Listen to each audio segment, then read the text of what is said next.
Yo, what's happening? It's your boy Jeswic, Fletcher, and you're now tuned in to the OCC podcast, the only critical thinking podcast where we lead and we walk in love. But most importantly, we understand that we are the creators. I be showing love, I be showing love, L-O-V-E, I be showing love, I be showing love. Yo, so I was having a conversation with somebody yesterday, and when I was having a conversation with them, they was letting me know that they're not going to be able to fulfill their obligations on something that they committed to me. And it was the second time they did it. And I was just thinking like, dang, that sucks. And they responded to my text message and sent me a message saying, hey, maybe it's a sign. And I instantly got a little upset. And I'm like, man, you know what? I'm not even finna respond to this. Because it sparked the idea or the question to me is like, why does everybody always feel like when something that doesn't go as planned mean it's a sign? I don't get it. That is the most ignorant thing I ever heard. Why when something that doesn't go as you planned it, it's a sign for you not to do it. You just let it down and quit and say, hey, let me go do something else. One thing that we have to understand is like, yo, the course to success is not straightforward. The course to success has its highs and it has its lows. It's just like a roller coaster. So when you encounter something on your roller coaster or during your life or during your walk, during your journey, and something is an obstacle that is pushing back, making things a little tougher for you, making things a little intimidating, making things a little worrisome, it doesn't mean quit. It doesn't mean that it's a sign, yo. It doesn't mean that at all. And I think we got to get out of that terrible habit because that's something society placed on us. But the real ones know ain't nothing going to stop my dreams. Ain't nothing going to stop the desires of my heart. Ain't nothing going to stop me from getting to this point, to this point. And I also want to, tie something into that, oh, it's a sign thing. I want to tie into the concept of, oh, I'm not going to have no plan B because plan A is the only thing I'm focusing on. That's good. But one thing that I want you to realize is when you just focusing on plan A and the obstacle comes in your way and you have to step outside or step to the side and begin to working on this so you can support plan A, it doesn't mean that you're letting go your dreams. It doesn't mean that you're becoming sidetracked. It doesn't mean that you're letting this thing go. All you're doing is finding a solution. And that's what we lack nowadays. One thing I realize in our generation, we want everybody or anybody besides ourselves to manage our lives and manage the creations or the ideas that we want to create. We want somebody else to come and make it easy for us to fulfill those ideas and those desires of ourselves. But everybody doesn't have the financial independencies, the financial leverage to leverage their finances to have an assistant to say, hey, I got this idea created.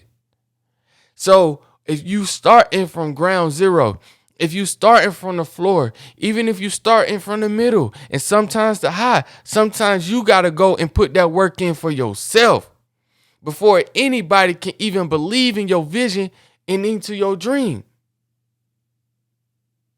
So while I'm on this course, if I have to go and work at McDonald's, and I'm only using McDonald's because that's the first thing you think of with a common job, but I could be working at Ross, Publix, Kroger's, Whole Foods, LA Fitness, AT&T, T-Mobile, Best Buy. I could be working anywhere. I could be flipping pancakes at Waffle House, IHOP, anywhere. I could be working a corporate business and want to lead this corporate business. I could be working anywhere. Plug wherever you work into this scenario. I want to start my entrepreneur business or my brand or my lashes or my clothing line or my shoes or my podcast or my printing at home service, whatever it may be. I want to start it, right? And I don't want people to get it confused, what I'm saying. I'm not telling you to not follow those dreams.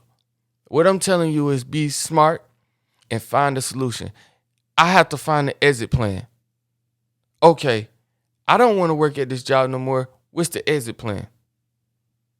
Okay, I'm working at McDonald's. I'm working from 9 to 5, or I'm working 9 to 8, or I'm working the bullet. I'm working the double. Okay, listen, I know I'm working the double, so I'm not going to just devote all my 18 or 13 or 14 or 8, 6, 5, 2 hours to this job without at least investing an hour to 30 minutes into myself and making sure those are the most productive hours and minutes or seconds that I can have throughout this day to grow my business. Of course, it's going to be a slow growth because I'm not putting in all the energy all the time and all of my creative energy into this particular thing.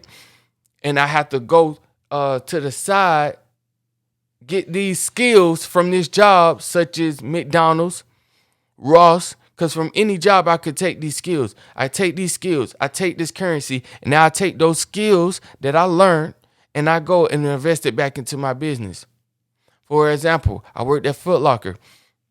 Now I know how to ask open-ended questions.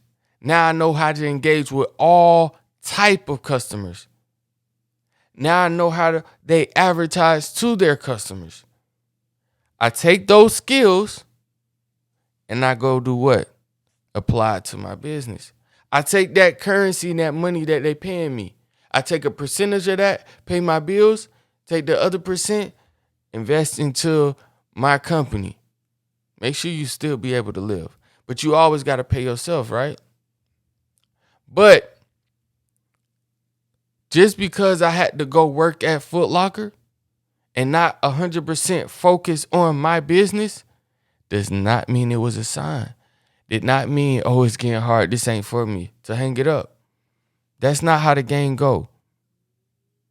If I'm in a basketball game and I'm just not doing good and the coach sit me on the bench, it's not for me to say, that's just a sign I need to hang this basketball stuff up. No, nobody can make you quit but you. It's you versus you, and who is going to win? Is it going to be the thriving you, the one who pushed forward, or is it going to be the quitter in you that want to lay down and get rolled over? Which one you want it to be? Huh? Which one you want it to be? So we got to wake up to this new reality. Not the false reality that we've been living in and prescribing to. It's you versus you. Who's going to win? Just because something happens does not mean it's a sign for you to quit and lay it down. It's not how the game works. Listen, I ain't going to talk your head off. My name is Jeswic Fletcher, man. It's the OCT podcast. But remember, keep your head up. Keep your nose clean. You say the word, you live forever. Peace.